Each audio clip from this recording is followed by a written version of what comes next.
Hi everybody, Coulter Brown here from the Northern Ag Network, coming to you from the Montana Stockgrowers Annual Convention in Billings. It's the 140th convention and a great turnout of producers, joined here by Executive Vice President Raylee Honeycutt. And Raylee, this has been quite a year for the association. You have stayed busy. I think one of the biggest things to talk about, though, is membership continues to increase for the Montana Stockgrowers. It's been a great year, especially in regards to membership. What's really exciting is that we've been out on the road, having meetings, listening sessions on producer profitability, and that's really resonating with people, and people are joining and attending and learning and wanting to learn a little bit more about Montana stock growers. Well, those producer profitability sessions really got Montana stockgrowers in communities, and you capitalize on that not just in 13 communities, but with a collaborative meeting that was here in Billings this past summer. Yeah, really the initiative, we want to work where we can with people, our industry. You know, we agree on a lot of things. There are some things that we don't agree on, but there's a real opportunity for us to kind of join together and unify and collaborate on things that can really make a difference for our members. Well, and one of the cool opportunities this year, of course, it was a bad fire season for Montana, but the Montana Stockgrowers Foundation stepped up to really help those producers in southeast Montana that were affected and really got them some badly needed aid. Our foundation sprung into action with the fires in southeast Montana, and we just released last week that we raised over $1 million in donations, both in kind and financial, to help those producers not only in southeast Montana but also in northern Wyoming.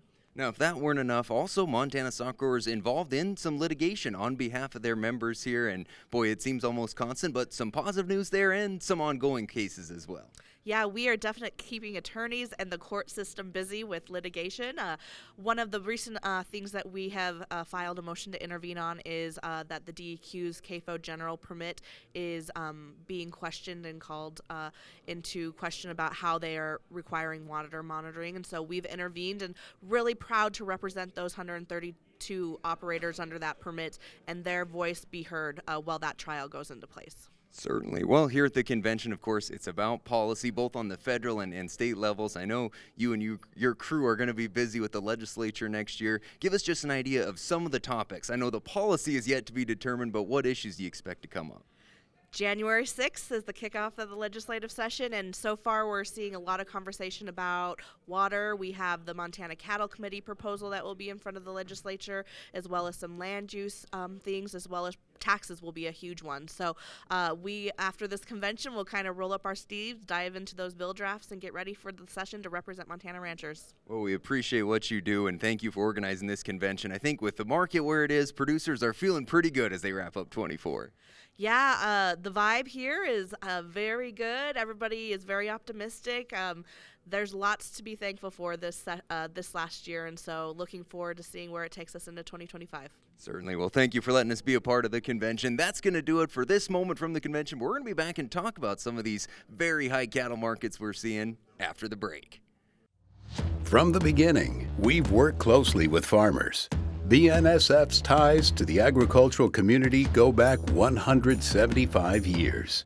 Together, we've innovated to make the U.S. agriculture supply chain one of the most efficient and productive in the world. Our strong relationship powers BNSF still today and helps us move the nation like no one else can. At BNSF, we move the nation for you. Talking with someone that you know is stressed out, those are difficult things to approach, but if you're good friends with those people, reach out and say, I'm here to talk to you. We can find somewhere to get some assistance. It's hard to get involved, but at the same time, you want to just say, hey, there is help available. For more tips in dealing with stress in agriculture or for free counseling for egg producers, visit beyondtheweather.com. Well, as we come back to look at our markets, you know, of course, ranchers here at the Montana Stockgrowers Convention, very excited to see the direction the market is on, but we didn't see very good reaction out of the futures on Thursday as once again feeders and live cattle fell by triple digits. A lot of volatility happening in this market right now, not getting much support anymore from the restriction of live cattle imports from Mexico that will leave about a hole of 100,000 head that usually would end up in southern feed yards. Box beef prices a little bit lower this week, but the cash trade coming in fully steady. Live deals at $190 and the dress trade from $295 to $297.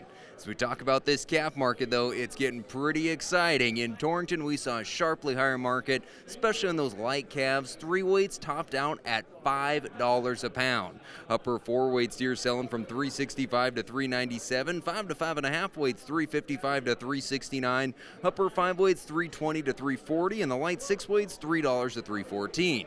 At Pays and Billings, we saw the weigh-ups marching higher, most of those cows in the 114 to 128 money, bulls from 147 to 155.